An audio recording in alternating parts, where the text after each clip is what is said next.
Donc, les élus de Marie-Galante se sont réunis en conclave et ont signé un mémorandum qui reprend 8 propositions fortes, tenant compte des difficultés rencontrées par cette île, mais des difficultés structurelles. À problème structurel, il faut des mesures structurelles. Et dans le cadre des réflexions qui ont cours sur les institutions guadeloupéennes, donc institutions et statuts de la Guadeloupe, nous avons souhaité donc faire entendre la voix et faire entendre les desiderata.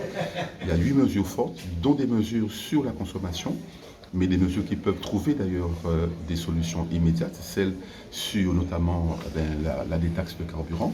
Il y a aussi des mesures qui vont nous demander de discuter avec l'État, comme la TVA à taux zéro, comme Mayotte l'a obtenu, comme la Guyane l'a obtenu. On sait très bien que sans ce qu'on appelle une discrimination positive des îles du Sud, et singulièrement de Marie-Galante, on ne va pas y arriver. Aujourd'hui, vivre à Marie-Galante, c'est pas la vie chère, c'est la vie ultra chère. Parce que la vie est chère en Guadeloupe, c'est vrai. 25% de différentiel par rapport à l'Hexagone. Mais nous, c'est 25% plus cher que par rapport à la Guadeloupe. Ça veut dire que nous avons 50% de différentiel. Nous ne pouvons pas obtenir simplement les mêmes moyens et les mêmes mesures qu'en Guadeloupe. Il faut donc une discrimination positive. La continuité territoriale doit être existante, une réalité.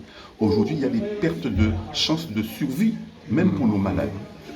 Le fait qu'il n'y ait pas de transport entre midi et 2, aujourd'hui, nous avons perdu le bénéfice donc, des urgences. Les urgentistes, ils ne peuvent pas monter parce que, finissant leur quart, ils n'ont plus de transport et personne ne considère cette journée de travail qu'ils perdent. C'est un cri d'alarme, mais plus que cri d'alarme, c'est des solutions que nous mettons sur la table en espérant qu'elles seront prises en compte dans ces questions.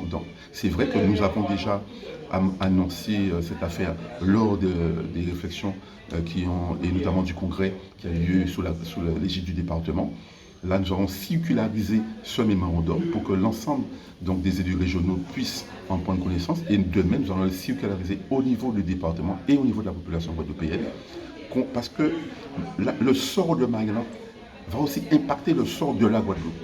Je dis toujours que ces îles, les îles du Sud, sont des parties intégrantes. La Guadeloupe, c'est un archipel. Nous ne sommes pas des dépendances, nous sommes des Guadeloupéens et nous voulons que ce ne soit pas punitif d'habiter une île du Sud. On doit pouvoir naître, se construire, se fortifier chez nous et ça va fortifier le territoire de la Guadeloupe.